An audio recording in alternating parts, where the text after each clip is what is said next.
Hello friends, welcome to Arya Socio Academy. Please like, share and subscribe my channel and also press bell icon. Hello everyone, welcome to our channel Arya socio academy. यह चैनल समाजशास्त्र से संबंधित है और यहाँ हम समाजशास्त्र के महत्वपूर्ण बिंदुओं को नई सोच और नए तरीके से अध्ययन करते हैं। तो शुरू करते हैं आज का एमसीक्यू। जिन्होंने पिछले एमसीक्यू में आंसर दिया है उनको बहुत बहुत धन्यवाद। और साथ ही साथ जो लोग पढ़ते हैं वही उत्तर देते हैं, जो कुछ पढ़ेंगे ही नहीं तो वो उत्तर क्या दे पाएंगे। तो इसलिए वो उत्तर दे रहे हैं, इसका मतलब कि वो अनवरत अपनी शिक्षा के साथ जुड़े हुए हैं, पढ़ाई कर रहे हैं। तो चलिए शुरू करते हैं आज का एमसीक्यू।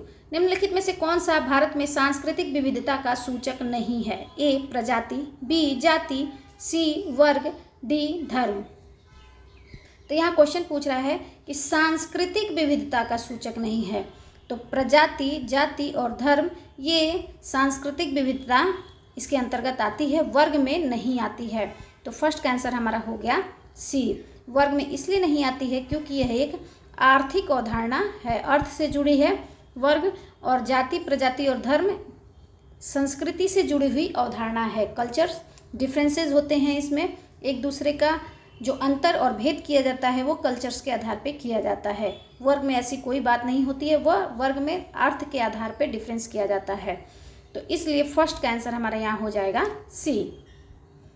नेक्स्ट क्वेश्चन 2, किस वर्ष में हिंदू विवाह अधिनियम के अंतर्गत प्रावधान प्रदान किए गए?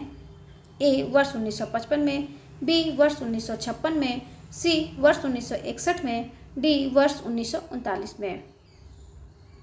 तो इस क्वेश्चन का सही आंसर तो हमारा हो जाएगा वर्ष 1955 में। हिंदू विवाह अधिनियम वर्ष 1955 में आता है। इसमें सगोत्र विवाह को मान्यता मिलती है, सप्रवर विवाह को भी मान्यता मिल जाती है, बल्कि संपिंड विवाह की मान्यता इसमें नहीं मिलती है। इसमें तलाक का भी प्रावधान मिलता है। तो हिंदू विवाह अधिनियम के अंतर्गत विशेष रूप से ये चीज़ें देखने को मिलती है। 1954 में आता है आपको विशेष विवाह अधिनियम। विशेष विवाह अधिनियम, इसमें आपको अंतर्जातीय विवाह, अंतरग्राम विवाह, बहिर्विवाह इत्यादि की मान्यता मिलती है। वर्ष 1956 की बात करें तो इसमें आपको आ जाता है देह व्यापार निषेध अधिनियम और हिंदू उत्तराधिकार अधिनियम। हिंदू उत्तराधिकार अधिनियम, ये दोनों अधिनियम 1956 में पारित होते हैं। ठीक है। 1961 में देखें तो यह दहेज निरोध अधिनियम 1961 में आता है। और वर्ष 1939 में आपको मुस्लिम विवाह विघटन अधिनियम आता है, या मुस्लिम विवाह अधिनियम 1939 में आता है। तो 2 का आंसर हमारा यहाँ हो जाता है ए। नेक्स्ट क्वेश्चन 3, दहेज निषेध संशोधन अधिनियम निम्न में से कौन से वर्ष में पारित हुआ?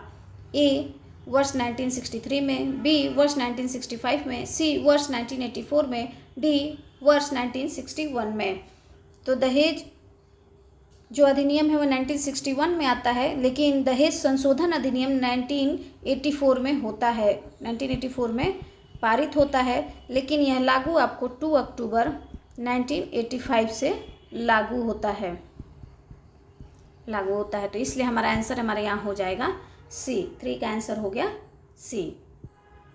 नेक्स्ट क्वेश्चन, किसका कथन है कि जिन समाजों में अत्यंत कम विनिमय या एकीकरण होता है उनमें आत्महत्या की दरें अधिक होंगी? ए पार्सन्स, बी बेवर, सी दुर्खिम, डी मार्टन। तो यहाँ आत्महत्या की बात कौन करता है? इजीली आत्महत्या की बात दुर्खिम महोदय करते हैं और कहते हैं कि सामाजिक एकीकरण और आत्महत्या में विपरीत संबंध है। जहाँ सामाजिक एकीकरण अधिक होगा तो वहाँ आत्महत्याएं कम होंगी, आत्महत्या कम होंगी, या और एकीकरण अधिक होगा तो आत्महत्या कम होंगी, और एकीकरण कम होगा तो आत्महत्या अधिक होंगी। इन्होंने आत्महत्या को क्या कहा? आत्महत्या एक व्यक्तिगत घटना है, मगर आत्महत्या की दर यह क्या है? यह एक सामाजिक घटना है, इसलिए इन्होंने आत्महत्या की सामाजिक या समाजशास्त्रीय व्याख्या की है।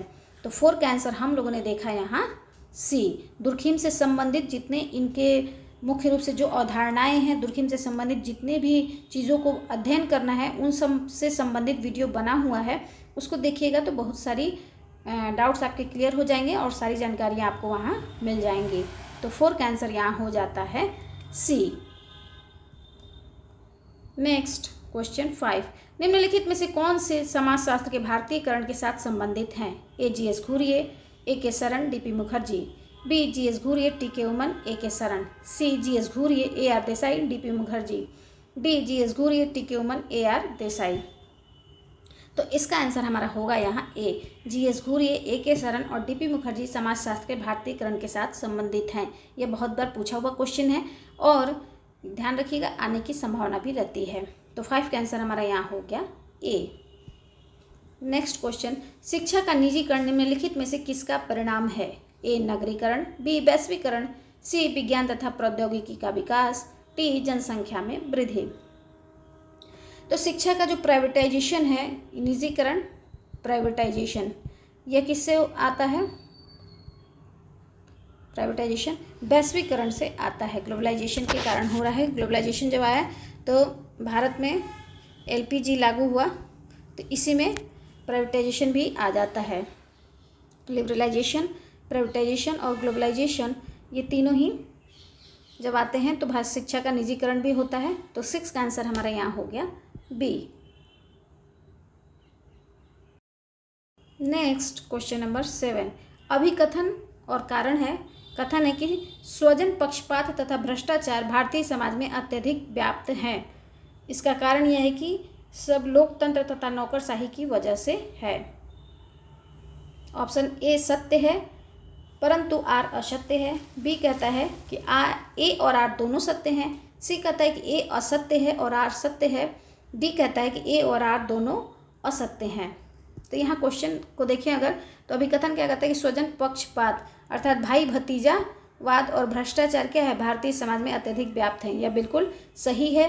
राजनीति में हम लोग अक्सर देखते हैं भाई भतीजावाद, या किसी भी कंपनी में या किसी उद्योग में लोग अपने लोगों को ही रखना पसंद करते हैं और भ्रष्टाचार हर जगह देखने को मिलती है। लेकिन इसका कारण लोकतंत्र और नौकरशाही नहीं है।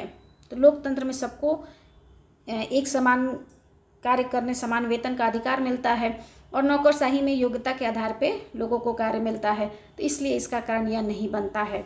तो ए सत्य है परंतु आर असत्य है, अर्थात 7 का आंसर हमारा हो जाएगा यहाँ ए।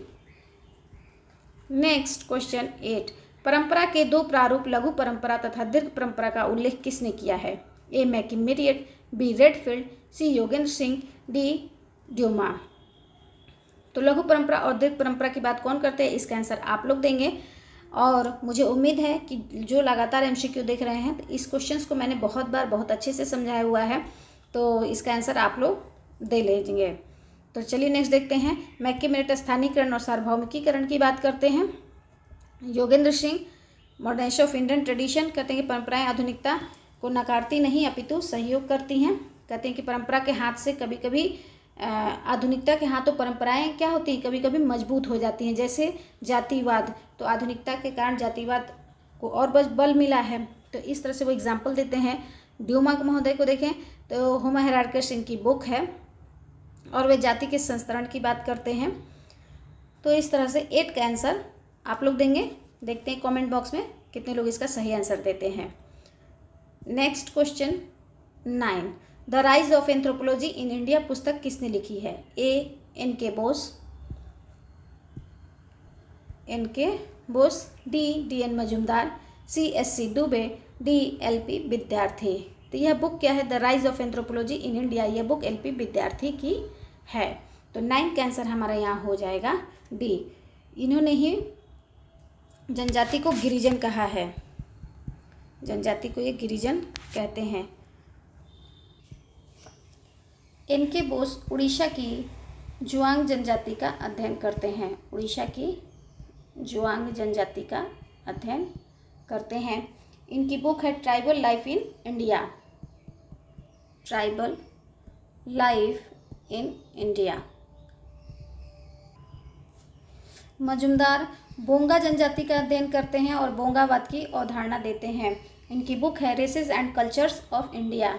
Races and cultures of India. इनकी नेक्स्ट बुक है rural profiles. Rural profiles. A tribe in transition भी इनकी फेमस बुक है।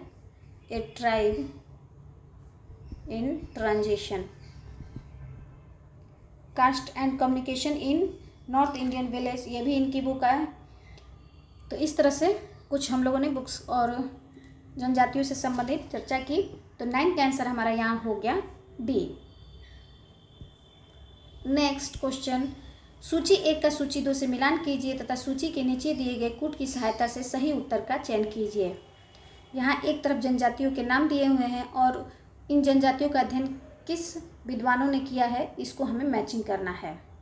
तो इसकी मैचिंग हम लोग देखें। भील जनजाति का अध्ययन टीवी नायक करते हैं। तो ए का 3, यहाँ 3, ए का 3 हमारा आंसर तो मिल गया पहले ही। डी हमारा आंसर हो गया। और भी मिला लेते हैं। बी का 4 बैगा जनजाति का बैरियर एल्विन करते हैं। भूमि जनजाति का अध्ययन सुरजीत सिन्हा करते हैं। सी और भुइयाँ जनजाति का एससी राय करते हैं। तो यहाँ हो जाएगा ए का 3, बी का 4, सी का 1 और डी का 2।